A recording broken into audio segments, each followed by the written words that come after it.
எல்லாம் வல்ல சிவகாமி அம்மை உடனாகிய அம்பலவான பெருமானது திருவருட் பெருங்கருணையினாலும் அருபான் மும்மை நாயன்மார்களது குருவருளினாலும் சிவஞான முனிவருடைய மாணாக்கர் கச்சியப்ப முனிவர் அருளி செய்த பேரூர் புராணத்தை சிந்திக்கக்கூடிய மிகப்பெரிய சிவபுண்ணியத்தை நாம் பெற்றிருக்கிறோம்.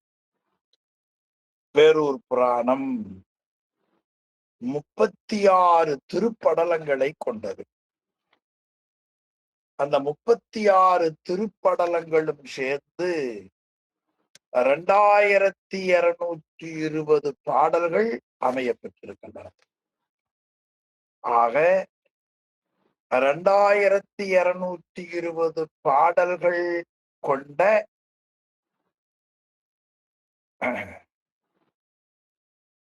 36 படலங்கள் அவையாவன கடவுள் வாழ்த்து, திரு நாட்டுப்படலம், திரு நகரப்படலம், நைமிசப்படலம், புராண வரலாற்று படலம், பதிகப்படலம், நாரதன் வழிபடு படலம், காலவன் வழிபடு படலம், காமதேனு வழிபடு படலம், குலகன் குழப்பு சுவடுற்ற படலம், தென்கையிலாய படலம், நிறுத்தப்படலம், அபயப்படலம், மருதவரை படலம், சுமதி கதிபெரு படலம், முசுகுந்தன் முகம்பெரு படலம், இந்திரன் சாபம் தீர்த்த படலம், கரிகாச்சோழன் கொலைப்பழி தீர்த்த படலம், பள்ளுப்படலம், அழகிய திருச்சிற்றம்பல படலம்,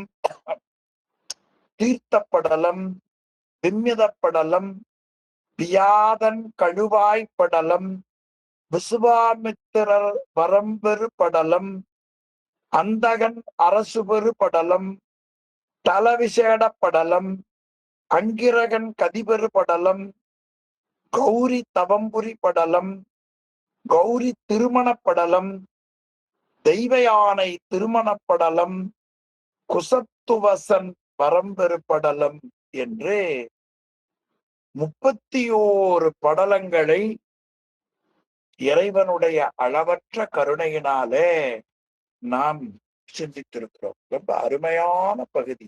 ஆமா, 31 படலங்கள். எண்ணி பாருங்களேன்.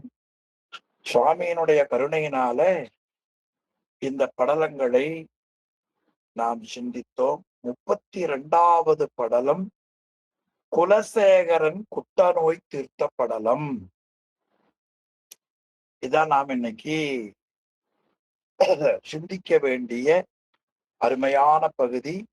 குலசேகரன் குட்டநோய் தீர்த்த படலம்.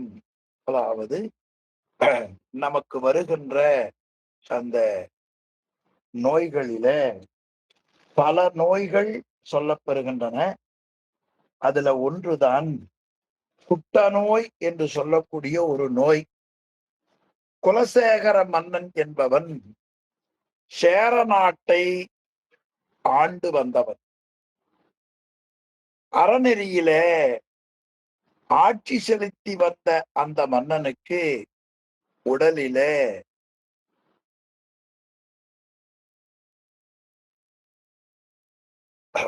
குட்டநோய் வந்தது. அரசாட்சி புரியும் மன்னவனுக்கு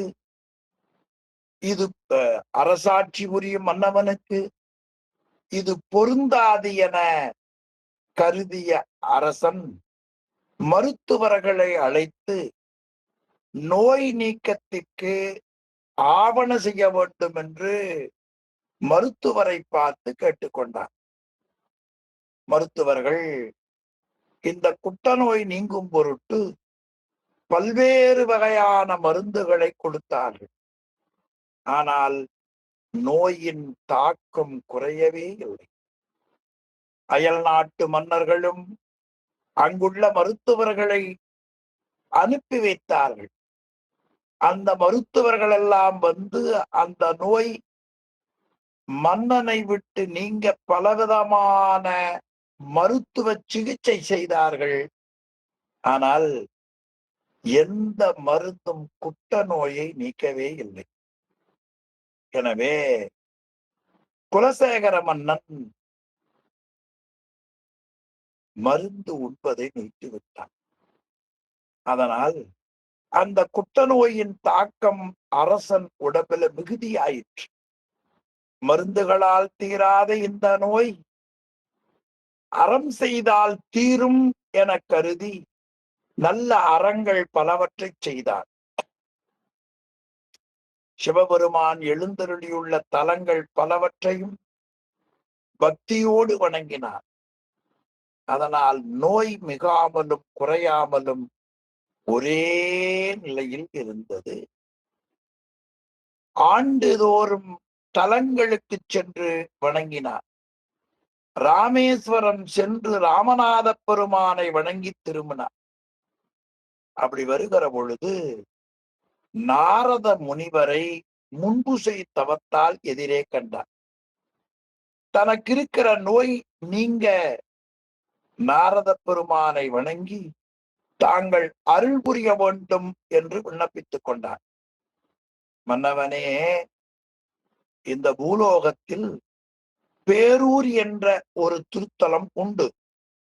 அங்கு பசுவின் சாணம் புழுக்காது. அங்கு சென்று சேர்வாயாக என நாரத முனிவர் குலசேகர மன்னனுக்கு கூறினார். அதை கேட்டவுடனே மன்னன் விரைந்து கொங்கு நாட்டை அடைந்தார். காஞ்சி ஆற்றை வணங்கினார். அதிலே நீராடினார். அம்மையோடு எழுந்தருளி உள்ள இறைவனை பல்வகையாக வேண்டினார். அவனை வருந்திய குட்ட நோய் இறைவனை வேண்டியதால் நீங்கியது. நல்ல ஒளி பொருந்திய உடலை பெற்றான். பட்டிப்பெருமானுக்கு பல திருப்பணிகள் செய்தான் என்று இவருடைய அந்த அருள் வரலாற்றை ஏறத்தாழ 24 பாடல்களிலே மிக அருமையாக கச்சியப்ப முனிவர் அருளி செய்திருக்கிறார்கள். அந்த பகுதியை தான் இப்பொழுது நாம் சிந்திக்க இருக்கின்றோம். 24 பாடல்கள்ல குலசேகரன் குட்ட நோய் தீர்த்த படலத்தை சுவாமிகள் முனிவர் பெருந்தகை பாடியுள்ளார்கள். அந்த 24 படலத்தின் கதை சுருக்கத்தை தான் உரையாசிரிய பெருமகனார் கூற அழகாக நாம் அந்த பதிவை இப்பொழுது சிந்தித்தோம். முதல் பாடல், கருவி மாமழை மதிதோறும் கவிந்து நீர் பொழிய அருவிதாழ் மலை நாடு காத்து அரசு இனிது அளிக்கும் செருவில் வார்கொடி சேரர்தம் குலத்தில் வந்து உதித்தான் பொருவில் சீர் குலசேகரன் எனும் பெயர் பூண்டான். கருவி என்ற சொல்லுக்கு தொகுதி என்று பொருள். கருவி மாமழை மதிதொரும் கவிந்து. கவிந்து என்றால் மேகங்கள் மிகுதியாக பெய்தன. அது எப்படி பெய்தன? மதிதொரும் கவிந்து. மதியை வைத்துத்தான் மாதத்தை வைத்தார். ஒரு மாதத்துல ஒரு மதிதான் வரும். ஒரு மதி ஒரு அமாவாசை. 12 மாதங்களுக்கு 12 அமாவாசை வருமே. ஆனால் 13 நிறைநிலா மதி வரும். 13 நிலா ஓராண்டு வந்தால் 13 அமாவாசை ஒரு முறை வர 12 மதி வரும். அமாவாசை 12 என்றால் ஓராண்டுக்கு பௌர்ணமி 13. ஓராண்டுக்கு பௌர்ணமி 12 என்றால் அமாவாசை 13. 2 ஆண்டுகளுக்கு 22 ஆண்டுகளுக்கு எத்தனையாச்சு? 24 மாதங்கள். அதுல 25 பௌர்ணமி, 25 அமாவாசை வந்துவிடும் என்று நாம் பஞ்சாங்கத்துல பார்த்தாலே உங்களுக்கு தெரியும். மதி என்பது ஒரு மாதம், திங்கள். ஆக மதிதோறும் ஒவ்வொரு மாதமும் மாமழை பெய்தது. அப்படி மழை பெய்து கவிந்து நீர் பொழிய, மேகங்கள் மிகுதியாக பெய்து நல்ல மழை நீர் பொழிந்து, அருவி தாழ்மலை நாடு காத்து, அப்படி அந்த அருவி வீழக்கூடிய மலைநாடு என்று அருமையான நாடு. மலைநாடு என்பதும் சேரநாடு என்பதும் ஒன்றுதான். அந்த மலைநாட்டை அரசாட்சி செய்தவன் மலை நாடு காத்து அரசு இனிது அழிக்கும். அழிக்கும்னா காத்தல்னு பொருளுங்க. படைத்து அழித்து, படைத்து அழித்து, அழித்து, படைத்து அழித்து, அழித்து என்று சொல்லுவார்கள். அழித்து என்றால் முழுவதுமாக நீக்கி, அழித்து என்றால் கொடுத்து, காத்து என்று பொருள். நீங்க லா சொல்லுகிற பொழுது நாக்கினுடைய நுனி பல்லிலே படுமானால் அது பல்லி என்று பெயர். நாக்கினுடைய நுனி அண்ணாக்குல நடுவுல படுமானால் அது பள்ளம் என்று பெயர். நாக்கினுடைய நுனி அடிநாக்குல படுமையானால் பழம். எல்லாரும் ஒரு முறை சொல்லி பார்த்து கொள்ளலாம். பழம், பள்ளி, பள்ளி. அழிக்கும், அழிக்கும் கிடையாது, அழிக்கும். ஆக மலைநாட்டை ஆட்சி செய்து வந்தார், நன்கு அரசாட்சி செய்தார். செருவில் வார்கொடி சேரதம் குலத்து வந்துதித்தான், வில்லை கொடியிலே எழுதியவன். அந்த குலத்தில் வந்தவன் பொருவில் சீர் குலசேகரன். எல்லா விதமான ஒப்பில்லாமல் நாட்டை ஆட்சி செய்யக்கூடிய குலசேகரன் என்னும் பெயரிலே சேரர் குலத்திலே தோன்றிய மன்னன் குலசேகரன் ஆவார். இது முதல் பாடல். இரண்டாவது பாடல் காமிங்க.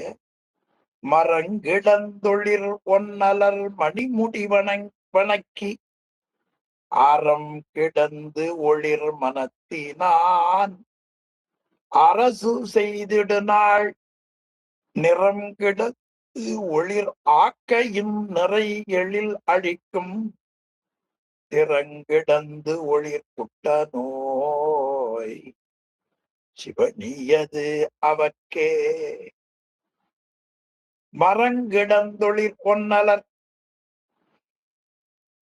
மணிமுடி வணக்கி, நல்ல வீரம் மிக்க பகைவர்களை அடக்கி அறம் விளங்கும் உள்ளத்தை உடைய அந்த அரசன் ஆட்சி செய்தார். அறம் கிடந்து ஒளிர் மனத்தினால் அரசு செய்திடு நாள். அறம் விளங்கும் உள்ளத்தை உடைய அந்த அரசன் வீரமிக்க பகைவர்களை அடக்கினார். ஒன்னலர் மணி, ஒன்னலர் என்பது பகைவர்கள், பகைவர்கள்னு பொருள். ஒன்னலர் மணி முடி வணக்கி அவர்களுடைய பகைவர்களுடைய மணிமுடிகளை எல்லாம் அடக்கினார். அரங்கிடந்தொழிர் மனத்தினான், அவருடைய உள்ளம் இருந்ததே, யாரு? குலசேகரனுடைய உள்ளம் அரங்கிடந்து ஒளிர் மனத்தினான். என்ன அழகான சொல்வார். அறம் விளங்கக்கூடிய உள்ளத்தை உடையவனாக அந்த அரசன் இருந்தார்.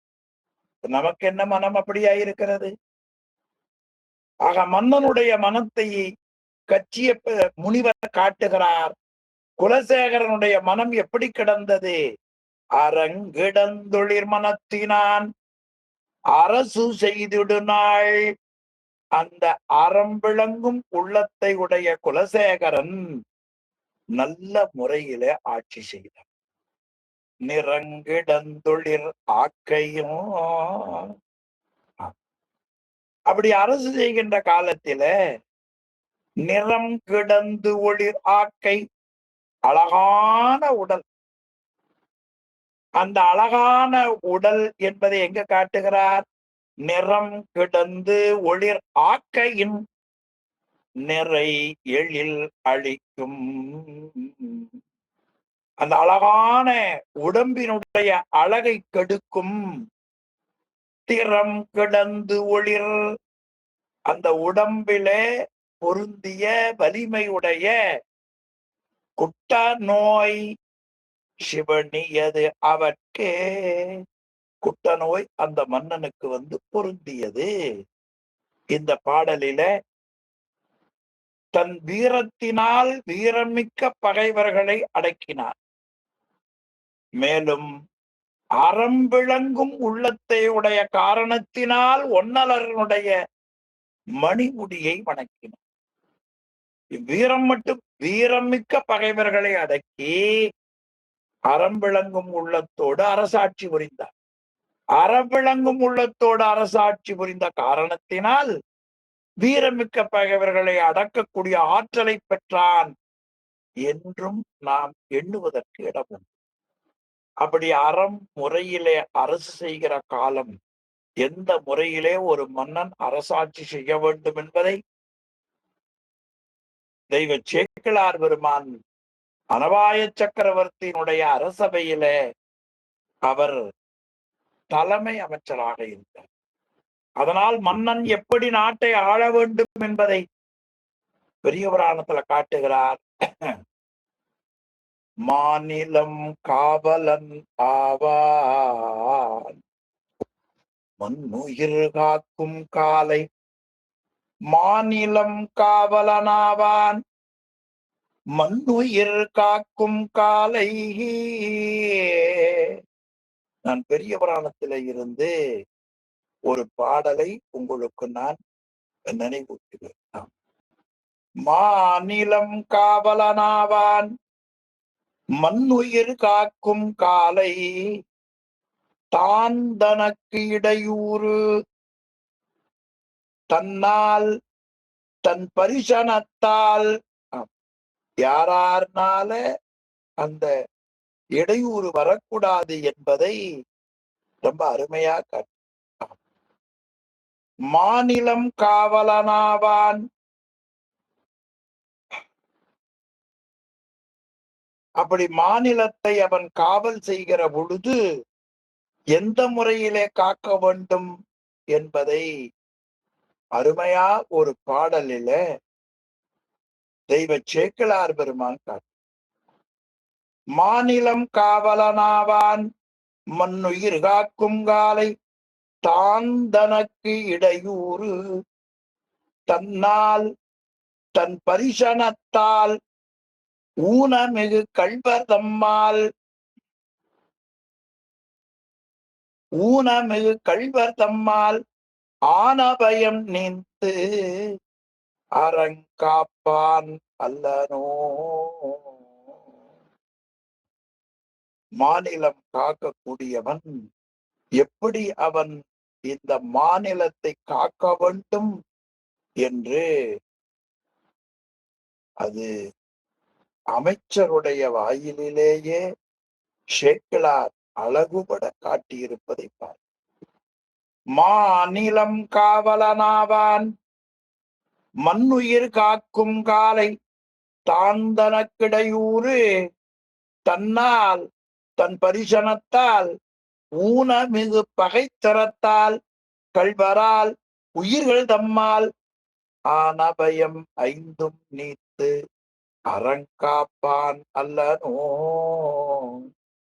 அந்த முறையில இவன் என்ன செய்தான்? அரங்கிடந்தொழிற் மனத்தினான், 2வது பாட்டு. அப்படி அந்த முறையில அரசாட்சி செய்து வரக்கூடிய ஒரு நல்ல சிறப்பான காலம். பழைய காலத்துல மன்னருடைய அந்த அரசாட்சி எந்த முறையில அமைந்திருக்கிறது என்பதை எண்ணி பார்த்தால் என்ன அழகா காட்டுறார் பாருங்க. நிறங்கிடந்தொழிற் ஆக்கையின் நிறை எழில் அளிக்கும் திறங்கிடந்தொழிற் குட்ட நோய் சிவனியது அவர்க்கே. அந்த மன்னனுக்கு ஒரு குட்ட நோய் வந்தது. அடுத்த பாடல், 3வது பாடல். உருக்கு நோயினை நோக்கினன் ஓங்கிய அரசின் இருக்கு நீரினுக்கு இயைவதன்றே இஃது இதனை முறுக்குவாமென முன்னின் மருத்துவர் கூவி நெருக்கு நோயினை நெருக்குவீர் என திகழ்த்தினால். ரொம்ப அழகான இந்த திருப்பாடல்ல இந்த கருத்தை பதிவு செய்கிறார் பாருங்க. உருக்கு நோயினை, உருக்கு நோய் என்றால் இந்த நோய் வறுமையானால் தன்னுடைய வடிவை முழுமையாக மாற்றிவிடும். உருக்கு நோயாவது தன்னுடைய வடிவத்தை கெடுக்கிற குட்ட நோய். உருக்கு நோயினை நோக்கினம், உருக்கு நோய் என்பது தன் வடிவத்தை முழுமையாக மாற்றுகிற குட்ட நோய். அந்த குட்ட நோயை நோக்கினன் மனதால நினைத்து பார்க்கிறான். ஓங்கிய அரசின் இருக்கு நீரினுக்கு இயைவது அன்றே. அரசுக்கு ஒரு சொல் போட்டது பாருங்க. ஓங்கிய அரசு, பொதுவா அரசாட்சி செய்யலாம், ஆனால் உயர்ந்த அரசாட்சி என்பது சிறப்பு. அதனால் ஓங்கிய என்று சொல்லப்பட்டார். உயர்ந்த அரசின் இருக்கு நீரினுக்கு, எனவே உயர்ந்த அந்த ஒழுக்கமான அரசாட்சிக்கு இந்த நோய், குட்ட நோய் இயைவது அன்றே இஃது இதனை முறுக்குவாம். அதனால் இந்த குட்ட நோயை நாம் அழிப்பாம் என்று கருதினார். முறுக்குவாமென முன்னினன், முன்னுதல் அவன் எண்ணுதல். மருத்துவர் கூவி, மருந்து கொடுப்பதால் அவருக்கு மருத்துவர்னு பேர். மருந்து கொடுப்பதால் அவருக்கு என்ன பெயர்? மருத்துவர். மருத்துவர் கூவி நோயினை நெருக்கும். அவன் நெருக்கு நோயினை, நெருக்குதல் என்பது தன் உடம்புக்கு துன்பம் செய்யக்கூடிய இந்த குட்ட நோய். இந்த நோய் என்ன செய்யும்? நெருக்கு நோயினை நெருக்குவீர். நெருக்குவீர்னா நீக்குவீர். இந்த நெருக்கு நோயினை நெருக்குவீர் சொல்ல எப்படி விழுகுது பாருங்களேன். நமக்கு துன்பத்தை செய்யக்கூடிய நோயை நீங்கள் என்ன செய்யலாம்? நோயை துன்பப்படுத்துகள் அப்படின்னு அர்த்தம். இடும்பைக்கே இடும்பை படுப்பர் என்று ஒரு திருக்குறள் உங்களுக்கு தெரியும். அதாவது நமக்கு துன்பம் செய்யலாம்னு ஒன்று வறுமையானால் அந்த துன்பத்துக்கே துன்பத்தை கொடுத்து விடுவார்கள் ஞானி. இடும்பைக்கே இடும்பை படுப்பர். ஓ, திருநாவுக்கர சுவாமிகளை கழுத்தளவு குழி தோண்டி அவரை மண்ணால மூடி மதங்கொண்ட யானையை விட்டு இடறச் செய்தார். அப்படி இடறச் செய்த பொழுது அந்த மதங்கொண்ட யானை என்ன செய்தது? வேகமா வந்தது. வந்த பொழுதே மாட மாளிகைகளையும் மரத்தையும் பிடுங்கி எறிந்து கொண்டு கோப வேசமாக வருகிறது. அந்த யானை வருவதை பார்த்தாலே சில பேர் இறந்து விடுவார். அப்படி வருகிறது யானை. அப்படி இந்த யானை பக்கத்துல வருகிற பொழுது ஒரு திருப்பதிகம் பாடினார் திருநாவுக்கரசர். நல்ல உயர்ந்த பாட்டு. சுண்ண வெண் சந்தன சாந்தும் சுடதிங்கச் சூளாமணியும் வண்ண வண்ண உரிவை உடையும் பலரும் பவள நிறமும் அண்ணல் அரண்முர நேரும் அகலம்பழாய அறவும் திண்ணம் கெடில புனலும் உடையார் ஒருவர் தமர் நாம். நான் யாருக்கு உரிமை உடையவன் தெரியுமா? சுண்ணவன் சந்தனச் சாந்தும் சுடதிங்கச் சூளாமணியும் வண்ண உரிவை உடையும் வளரும் பவள நிறமும் அண்ணல் அரண் முரண் ஏறும் அகலம்பளாய அறவும் திண்ணம் கெடில புனலும் உடையார் ஒருவர். அவர்தான் ஒருவன் என்னும் ஒருவன் காண்க. ஒன்றென்றது ஒன்றே காண்பதி. அந்த ஒருவர் தமர்நாம், அவரை நான் வெளிப்படுகிற உள்ளத்தை உடையவன் என்று அந்த திருப்பதிகம் பாடி யானை வருவதை பார்த்து அஞ்சுவது யாதொன்றும் இல்லை, அஞ்ச வருவதும் இல்லை என்று பதிகம் பாடினார். இப்ப யானை துன்பத்தை கொடுக்க வந்தது தானே. அந்த யானை மதம் நீங்கியது. ஒரு யானையினுடைய மதத்தை நீக்குகிற ஆற்றல் நாவுக்கரசு பெருமானுடைய தமிழ் மந்திரத்துக்கு உண்டு. அது மட்டுமா செய்தது? இப்ப யானைக்கு ஒரு தெளிவு கிடைத்தது. இந்த மந்திரம் பாடிய பெரியவரை நாம் பலமாக வர வேண்டும் என்று எண்ணியது. பலமாக வந்தது மட்டுமல்லாமல் கீழே விழுந்து வணங்க வேண்டும் என்று எண்ணியது. மதத்தை நீக்கியது, பலம் வர வைத்தது, கீழே விழுந்து வணங்க வைத்தது. அதன் பிறகு குத்துக்காரர்களும் கோல்பாகர்களும் அந்த கோலால யானை அடித்து திருநாவுக்கரசு நாயனாருடைய தலையை இடரும்படி செய்தார். இவர்கள் துன்பப்படுத்தினார்கள். அந்த யானை கொல்லப்படைய வேண்டியவர் அவர் அல்ல, நீங்கள் தான் என்று ஏவியவனை கொல்லப் போகின்ற ஏவியன் துன்பப்படுத்தினார். யானை தமிழ் மந்திரம் பாடி துன்பத்துக்கே துன்பம் கொடுத்தது. இடும்பைக்கே இடும்பை படுப்பர். நீங்க சாதாரணமான சொல்லு நினைச்சிடாதீங்க. ஆமா, உலகத்துல யமனை பார்த்து நான் கொன்னே போடுவன்னு சொன்ன ஒரே பெரியவர்கள் நம் அருளாளர்கள் தான்.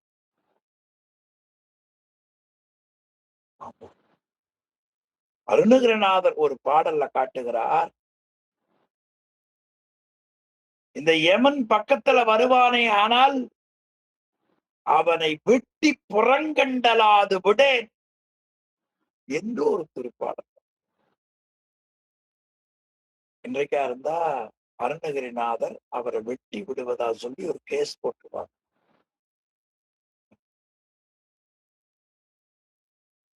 அந்த உடம்பை எடுக்க வருகிற அந்தகனை பார்த்து சொல்லுகிறார், அந்தகா இப்படி எவனை கூப்பிடுவீங்களா? அந்தகா வந்துவார், சற்று என் கைக்கு எட்டவை. எனவே வெட்டி புறங்கண்டலாது விடேன். நீ பக்கத்துல அவனை கிடைச்ச உன்னை வெட்டி வீழ்த்தாமல் விடமாட்டேன். இவ்வளவு பெரியார் என்று யமனை உயிரையே எடுக்கிற ஆற்றல் அடியார்கள். அதனால் நெருக்கு நோயினை நெருக்குவீர், எனக்கு துன்பம் செய்யக்கூடிய இந்த குட்ட நோயை நெருக்கி என்னிடத்தில இருந்து நீக்குவீர். நெருக்கு நோயினை நெருக்குவீர். இந்த நோய் என்ன செய்தது தெரியுமா? இஃது இதனை முறுக்குவாம் என முன்னி. முறுக்குதல், இந்த நோயை நாம் உடம்பிலே இல்லாமல் அழிப்பேன் என்று எண்ணினார். இருக்கு நீரினுக்கு, இருக்கு நீர் என்பது இருக்குன வேதம்னு சொல்ல நினைச்சிடாதீங்க. இருக்கு நீர் என்பதற்கு பொருள் இந்த நோய் உடம்புல இருக்கக்கூடிய இந்த இயல்பை முறுக்குவாம், ஒரு அழிப்போம் என முன்னினான். அது போலதான் நமக்கு பிறவியாகிய இந்த துன்பத்தை அழிக்க வேண்டும், நீக்கிக் கொள்ள வேண்டும். இப்பிறவி தப்பினால் எப்புறவி வாய்க்குமோ என்று எண்ணி எண்ணி எண்ணி எண்ணி நாம் சிவபரம்பொருளை வழிபடுதல் வேண்டும். முன்னினான் இந்த நோயை இப்பொழுது நாம் அழித்துவிட வேண்டும் என்று எண்ணினான். அப்படி எண்ணிய உடனே அவன் என்ன முயற்சி செய்தான்? இந்த நோய்க்கு மருந்து கொடுப்பவர்களை மருத்துவ டாக்டர் என்று சொல்லும் அவர்களை அழைத்து வரச் செய்தார். புவி நெருக்கு நோயினை நெருக்குவேன், துன்பத்தை தரக்கூடிய இந்த நோயை என்னை விட்டு போகும்படியாக பல மருந்துகள் கொடுத்து அந்த நோயையே நெருக்குவேன். நெருக்கு நோயினை நெருக்குவேன், இடும்பைக்கே இடும்பை படுப்பர் என்று கூறினான் குலசேகரன். சேரர் குலத்திலே வந்த குலசேகரன். அடுத்த பாடல் 4. தேரு நோய் பகையாளர்கள் தெரிந்த நூல் வழி வெவ்வேறு உலோகங்கள் நீற்றியும் வெய்து நெய்வடித்து 100 தேப்பொடி அமைத்து நோன் குளிகைகள் சமைத்து நாறு தேங்கனி ஆக்கியும் நாடொரும் கொடுத்தா. இப்பொழுது அந்த மருத்துவர்கள் எல்லாம் வந்தார்கள். அவர்கள் படித்த கற்றறிந்த நூல் வழி, அவர்கள் டாக்டர் படிக்கிறதுக்கு எத்தனை நூல் இருக்கிறது, அது மாதிரி பல நூல்களை அவர்கள் படித்தார். அதனால என்ன சொன்னார்? தெரிந்த நூல் வழி. இவர்கள் யார்? நோய் பகையாளர்கள். அவர்கள் மருத்துவர்கள். இவர் யாருக்கு பகைவர்கள்? நோய் பகையாளர். தேரு நோய் பகையாளர்கள் தெரிந்த நூல் வழி. அவர்கள் மருத்துவராக ஆவதற்கு என்னென்ன நூல்கள் சொல்லப்பட்டனவோ அந்த நூல்களின் வழி வெவ்வேறு உலோகங்கள் நீற்றியும் வேறு வேறு உலோகங்களை நீற்றியும், அதாவது வேறு வேறு வகைப்பட்ட உலோகங்களை பொடியாக்கினான். வேறு வேறு வேறு கூட்டல் வேறு வெவ்வேறுன்னு பேர். வேறு கூட்டல் வேறு வெவ்வேறு. வெவ்வேறு உலகங்களை நீற்றியும் என்று சொன்னால் சாம்பலாக்கி பொடியாக்கி பஸ்மமாக்கி. தேரு நோய் பகையாளர்கள் தெரிந்த நூல் வழி வெவ்வேறு உலோகங்கள் நீற்றியும். பிறகு வெய்து நெய் வடித்து, பிறகு மிகுதியாக நெய்யை காய்ச்சி வடித்து 100 தேம்பொடி அமைத்து நுண்ணிய இனிய பொடிகளை எல்லாம் செய்து நோன் குளிகைகள் சமைத்து. நோன் என்ற சொல்லுக்கு வலிமை என்று பொருள். செம்மலர் நோந்தாள் வலிமையுடையது. அதனால் இங்க என்ன சொன்னார்? 100 தேம்பொடி அமைத்து நோன் குளிகைகள் சமைத்து அப்படியெல்லாம் பண்ணி மாத்தரையை தயார் பண்ணார். அப்படி குளிகைகள் அமைத்தும், சமைத்தும் என்பது அமைத்தும் என்ற பொருளுங்க. 100 தேங்கனியாக்கி நாறு தேங்கனியாக்கியும் நாள்தோறும் கொடுத்தார்.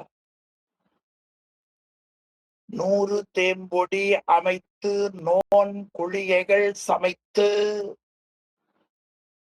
இப்ப வேறுபட்ட உலோகங்களை எல்லாம் பொடியாக்கி அவர்கள் படித்த நூல் வழியே வெவ்வேறு உலோகங்கள் நீற்றி வெய்து நெய்வடித்து 100 தேம்பொடி அமைத்து நோன் குளிகைகள் அமைத்தனர். நோன் நோன் என்பது வலிமையுடைய. நாறு தேங்கனியாக்கியும் நாள்தோறும் கொடுத்தார். இனிமையான லேகியங்களை எல்லாம் ஆக்கி நாள்தோறும் மன்னனுக்கு நோய் பகையாளர்கள் கொடுத்தனர். இந்த டாக்டருக்கு ஒரு நல்ல பேர் பார்த்தீங்களா? டாக்டருக்கு என்ன பேரு? நோய் பகையாளர்கள். நோய் பகையாளர். நாம் எதை பகைக்க வேண்டும்? ஆணவ பலத்தை பகைக்க வேண்டும். போட்டி பொறாமையை பகைக்க வேண்டும். ஆனால் நாம் நல்லவர்களை பகைக்கக்கூடிய அறிவுதானே மிகுதியாக இருக்கிறது. அதனால் அவர்கள் யார்? நோய் பகையாளர். தெரிந்த நூல் வழி வெவ்வேறு உலோகங்கள் நீற்றியும் பொடியாக்கி வெய்து நெய் வடித்து, பிறகு மிகுதியாக நெய்யை காய்ச்சி வடித்து 100 தேம்பொடி அமைத்து நல்ல நுண்மையான இனிய பொடிகளை செய்து நோன் குளிகைகள் சமைத்து நல்ல குளிகைகளை அமைத்தான். வலிமையுடைய குளிகை. நாறு தேங்கனியாக்கியும் இனிய லேகிகளாக ஆக்கி நாள்தோறும் மன்னவனுக்கு கொடுத்தார்கள். அடுத்த திருப்பாடல் 5வது பாடல். கொடுப்பதே கடன் மருந்து நோய் குமைக்கு நற்கு அதுவாய் மடுப்பதே கடன் மன்னனுக்கு அவன் தனக்கு இன்னல் படுப்பதே கடன் நோய்க்கு அதன் பரிசினை பாரா விடுப்பதே கடன் மருந்தினை என்றனர் மேலோர். எனவே நோயை அழிக்கும் மருத்துவர்களுக்கு மருந்து கொடுப்பது கடமை. மேல என்ன சொன்னார் பாடல்ல? நோயை அழிக்கும் மருத்துவர்கள். இவர்களுக்கு நோய் பகையாளர் என்றே பெயர். அந்த மருத்துவர்கள் யாரை பகைத்துக் கொண்டார்கள்? நோயை பகைத்துக் கொண்டார்கள்.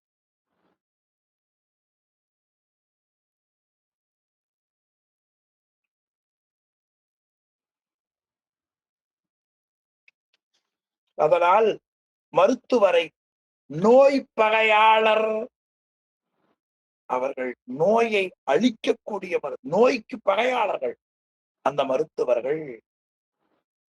கொடுப்பதே கடன் மருந்து நோய் குமைக்கும் நற்கு அதுவாய். நோயை அழிக்கும் மருத்துவர்களுக்கு மருந்தை கொடுப்பது கடமையாகும். கடன் கொடுப்பதே கடன். கொடுப்பதே கடன். கடன்னா கடமைன்னு பொருள். மருந்து நோய் குமைக்கு நற்கு அதுவாய் மடுப்பதே கடன். அந்த மருந்தை உண்ணுவதே மன்னனுக்கு கடமை. அதுவாய் மடுப்பதே கடன். மன்னவனுக்கு அவன் தனக்கு இன்னல் படுப்பதே கடன். அந்த மன்னனுக்கு துன்பத்தை இழைப்பதே நோய்க்கு கடமையாகும். அதன் பரிசினை பாரா விடுப்பதே கடன். மருந்தினை மேலோ அந்த நோயின் தன்மையை அறிந்தவர்கள் மருந்தை உண்ணாமல் விட்டுவதே கடமையாகும் என்று கூறினார். குமைத்தல் என்ற அழித்தல் அர்த்தம். இப்ப இங்க என்னென்ன சொல்லுகிறார்?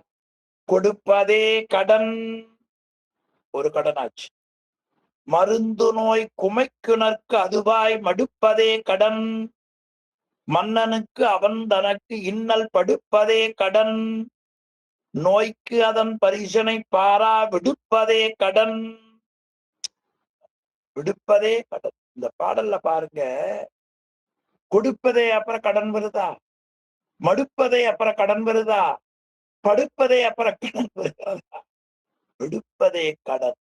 இப்படி 4 வரிகளிலேயும் முதல் சொல்லுக்கு அடுத்தது கடன் கடன் கடன் கடன் என்று பாடி அருளி செய்த கச்சியப்ப முனிவர் பெருந்தகையை எத்தனை முறை வணங்கினாலும் உள்ளத்துக்குள்ள இன்பப்படும்.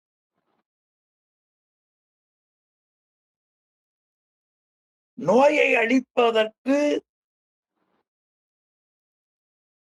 மருத்துவர்கள் மருந்தை கொடுப்பது கடமை.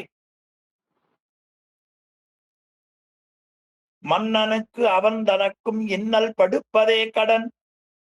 மருந்தை உண்ணுவதே மன்னனுக்கு கடமை. அவன் மன்னனுக்கு அவன் தனக்கு இன்னல் படுப்பதே கடன்.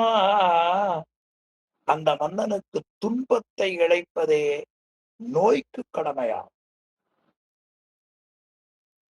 அதன் பரிசினை பாரா விடுப்பதே கடன். அந்த நோயின் தன்மையை அறிந்தவர்கள் மருந்தை உண்ணாமல் விட்டுவிடுவதே கடமையாகும் என்று காட்டி ரொம்ப அருமையா இங்க பாடல். கொடுப்பது மடுப்பது படுப்பது விடுப்பதுன்னார். கொடுப்பது கடன். நோயை அழிக்கும் மருத்துவர்களுக்கு மருந்தை கொடுப்பது கடமை.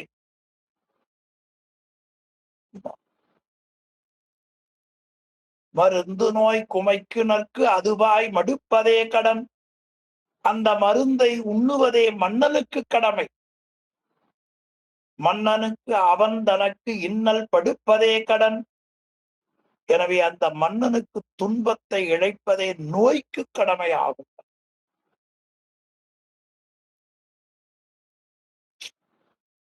நோய்க்கு அதன் பரிசினை பாராவிடுப்பதே கடன். அந்த நோயின் தன்மையை அறிந்தவர்கள் மருந்தை உண்ணாமல் விட்டுவிடுவதே கடமையாகும் என்றனர் மேலோர் என்று பெரியவர்கள் கூறுவார்கள்.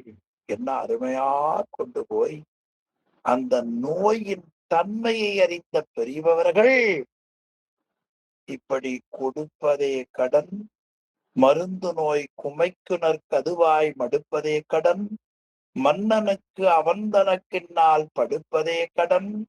நோய்க்கு அதன் பரிசனை பாரா விடுப்பதே கடன். மருந்தினை என்றனர் மேலோ. என்ன அழகான சொல். என்று மருந்தாகி இருக்கிற இறைவன் மேல் பற்றி கொண்டவர்கள் மேலோர். அடுத்த திருப்பாடல். ஆய வேளையில் அயல் புலத்து அறையர்கள் விடுத்த நோயின் ஆண்மை தேர் மருத்துவர் நுனித்தறிந்தியற்றும் தூயவான் மருந்து இனத்தையும் துகள் உறப் புறங்கண்டு ஏயும் நோய் நனி பீரியது யாவரும் இணைய. ஆய வேளையில் இந்த முறையில மன்னவன் அந்த உரிய நேரத்தில் ஆய வேளையில் அயல் புலத்தரையர்களை விடுக்க இவர்களால ஒண்ணும் முடியல. அதனால் அயல் நாட்டு மன்னர்கள் நோயினை ஆற்றலை அறிந்த மருத்துவர்களை அனுப்பினர். அரையர்கள் விடுத்த நோயின் ஆண்மைதேர் மருத்துவர் நுழைத்து அறிந்து இயற்றும் தூண் வான் மருந்து இனத்தையும் துகளுறப் புறங்கண்டு அவர்கள் நுட்பமாக நோயை ஆராய்ந்து பார்த்தார்கள். நன்றாக அமைத்துக் கொடுத்த மருந்துகளின் வகைகளையும் பொடியாக்கி புறமுதுகிட்டு ஓடச் செய்தது. ஆனால் அந்த குட்ட நோய் அனைவரும் வருந்தும்படி மிகவும் வீறிட்டு எழுந்தது. தூய வான்மருந்து இனத்தையும் துகளற புறங்கண்டு ஏயும் நோய் நனி வீரியது.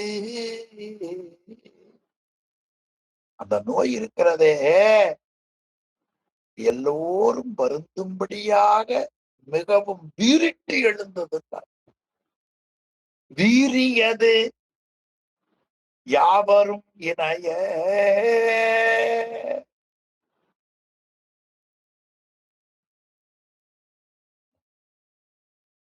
அடுத்த திருப்பாடல்.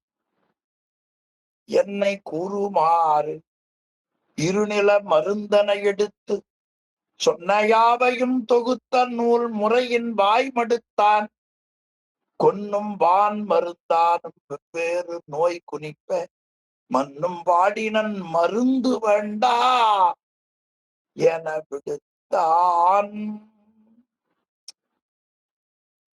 ஆக என்ன சொல்லுவது? குருமாறி என்னை இருநில மருந்தனை எடுத்து, இந்த நில உலகத்திலே குற்ற நோய்க்கு என்று எடுத்து கூறிய எல்லா மருந்துகளையும் நூல்களையும் கூறிய முறைப்படி கொண்டார். இருநில மருந்தனை எடுத்து சொன்ன யாவையும் தொகுத்து நூல் முறையின் வாய்மடுத்தாலும் கொன்னும் வான் மருந்தானும் வெவ்வேறு நோய் குறிப்ப மண்ணும் பாடினும். ஆக சிறந்த மருந்துகள் ஆனாலும் கூட அவை அனைத்தும் பயனின்றி போக குட்ட நோய் நடனம் ஆகியவற்றை கூறியிருப்பது. கொன்னும் வான் மருந்தானும் வெவ்வேறு நோய் குனிப்ப அவையெல்லாம் பயனில்லாமல் போய் குட்ட நோய் நடனம் செய்தது.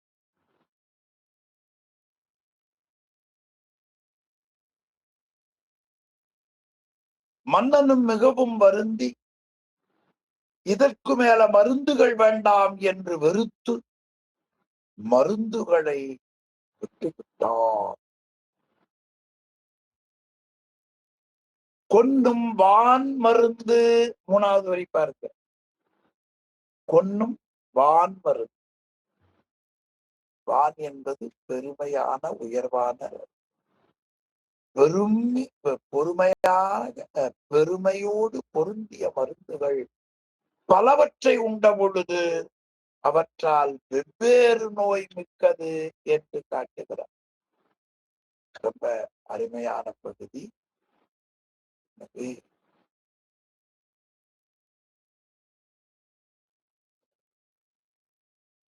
மருந்து வேண்டாவன, இனிமேல் மருந்து வேண்டாம், எல்லாம் சாப்பிட்டு பார்த்தாச்சு, இனி மருந்துகளை விட்டு விடுவோம் என்ற ஒரு நிலைப்பாட்டிற்கு குலசேகரன் அவனுடைய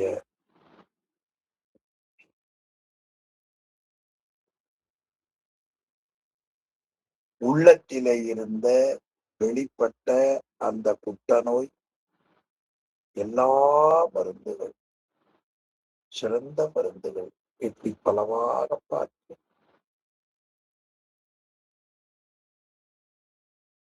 சிறந்த மருந்துகளானாலும் கூட அவை அனைத்தும் பயனில்லாமல் போக குட்டநோய் நடனம் செய்தது. கொன்னும் வான் மருந்து தானும் வெவ்வேறு நோய் குனிப்ப மண்ணும் ஆடினோ மருந்து வேண்டாம், இதற்கு மேல மருந்துகள் வேண்டாம் என வெறுத்து குலசேகரன் மருந்துகளை விட்டுவிட்டார்.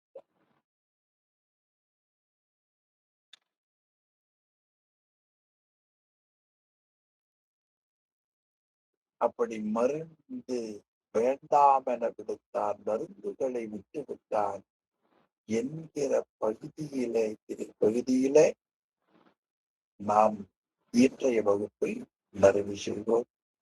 மிக உயர்ந்த பகுதியாக ஏறத்தாழ 7 பாடல்கள் நாம் சிந்தித்திருக்கிறோம் என்பதை இந்த நேரத்திலே உங்களுக்கு நினைவூட்டி, இதற்கு அருள் செய்த திருவருளையும் கேட்டு நன்மை பெறுகிற தொண்டர்களின் திருவடிகளையும் சிறமேல் கொண்டு மனமுடிமைகளாலே வணங்கி வருகிறேன்.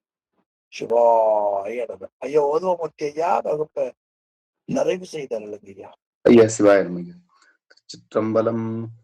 மாமறை முனிவர் வாழ்க, மரகத வல்லியோடும் பாமலி புலவர் போற்றும் பட்டிநாயகனார் வாழ்க. காமரு வெள்ளி மல்ருள் கண்ணுதல் நடனம் வாழ்க. கோமனு நீதி வாழ்க, குவலயம் முழுதும் வாழ்க. கோமனு நீதி வாழ்க, குவலயம் முழுதும் வாழ்க வாழ்க. திருச்சிற்றம்பலம். தென்னாடுடைய சிவனே